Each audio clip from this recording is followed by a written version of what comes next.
Samajwadi party के साथ चुनाव 2022 लड़ने वाले सुभाषपा के राष्ट्रीय अध्यक्ष ओम प्रकाश राजभर क्या बीजेपी में जाने वाले हैं? हम ऐसा क्यों कह रहे हैं?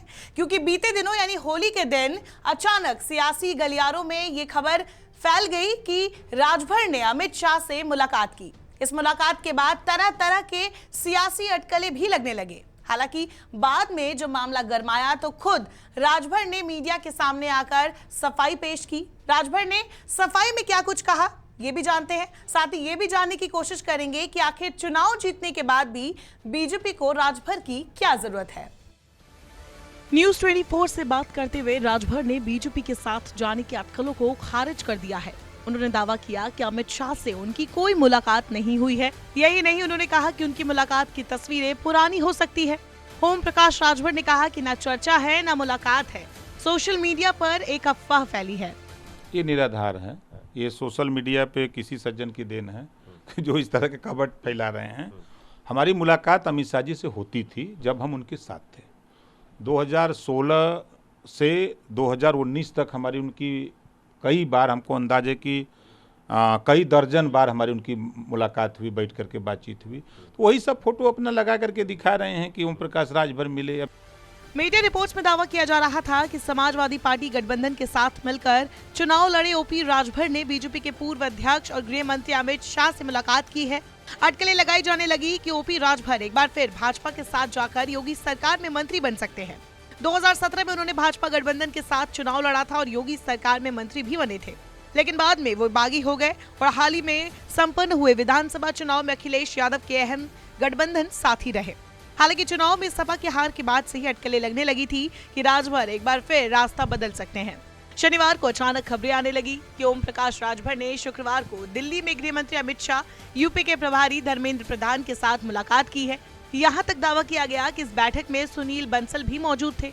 चारों नेताओं के बीच लगभग 1 घंटे की बातचीत हुई।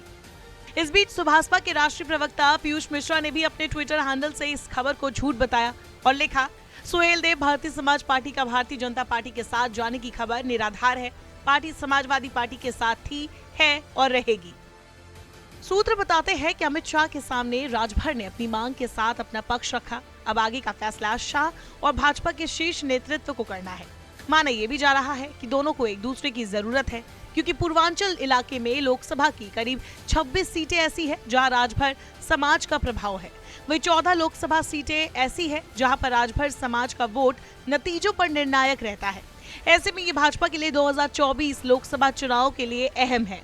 क्योंकि जैसे लोकसभा का चुनाव नज़दीक आ रहा है, एक तरह से 2 साल बाद होना है, और जिस तरह उत्तर प्रदेश की सियासत में लोग राजभर कम्युनिटी को नहीं मानते थे, लेकिन हमने संघर्ष करके, मेहनत करके जो उस कम्युनिटी को पहले तैयार किया, उसके बाद हमने पाल, प्रजापति, नाई, गोंड, बिंद, केवट, मल्ला, आर्य, कर्कवंशी, बंजारा, बैलिया, जो भी जातियां हैं उनके बीच में जा करके हमने तैयार किया, एक ताकत पैदा किया। तो जब ताकत पैदा किया तो स्वाभाविक है कि उस ताकत का इस्तेमाल हम लोग समाजवादी पार्टी के साथ किए, बहुजन समाज भारतीय जनता पार्टी के साथ किए। उसका रिजल्ट रहा 325 सीट जीती। और जब हम साथ छोड़ के आए, हम समाजवादी पार्टी के साथ आए, तो वो ताकत हम यहाँ ले आए, तो उसका रिजल्ट आया आपके सामने है कि समाजवादी पार्टी 47 से 125 पहुंच गई। बता दें कि पूर्वांचल के कई जिलों में राजभर समुदाय का वोट राजनीतिक समीकरण बनाने और बिगाड़ने की ताकत रखता है। सुहेल देव भारतीय समाज पार्टी के राष्ट्रीय अध्यक्ष ओपी राजभर का यूपी के पूर्वांचल इलाके की राजनीति में दबदबा है। 2022 के चुनाव में जहां एक तरफ भाजपा पश्चिम से लेकर अवध तक मजबूत नजर आई, वहीं पूर्वांचल के 4 जिलों में भाजपा का खाता तक नहीं खुला। गाजीपुर, अंबेडकर नगर, मऊ, बलिया, जौनपुर, आजमगढ़ में भाजपा को सबसे ज्यादा नुकसान हुआ। जानकार मानते हैं कि भाजपा अभी से लोकसभा चुनाव को लेकर जुट गई है। भाजपा भी चाहती है कि ओम प्रकाश राजभर उनके साथ आ जाएं। यूपी में राजभर समुदाय की आबादी करीब 3% है, लेकिन पूर्वांचल के जिलों में राजभर मतदाताओं की संख्या 12 से 22% है। गाजीपुर, चंदौली, मऊ, बलिया, देवरिया, आजमगढ़, लालगंज, अंबेडकर नगर, मछली शहर, जौनपुर, वाराणसी, मिर्जापुर और भदोही में इनकी अच्छी खासी आबादी है, जो सूबे की करीब 4 दर्जन विधानसभा सीटों पर असर रखते हैं। इसका असर 2022 के चुनाव में दिखाई भी पड़ा। हालांकि राजभर ने इन सभी अटकलों पर फिलहाल के लिए विराम लगा दिया है, लेकिन राजनीति में कब किसका पासा पलट जाए कहा नहीं जा सकता। नमस्कार, मैं हूं मानक गुप्ता। अगर आपको हमारा ये वीडियो पसंद आया हो तो इसे लाइक और शेयर जरूर करें और हाँ, हमें सब्सक्राइब और फॉलो करना ना भूलें ताकि आप देश और दुनिया की कोई खबर मिस ना करें।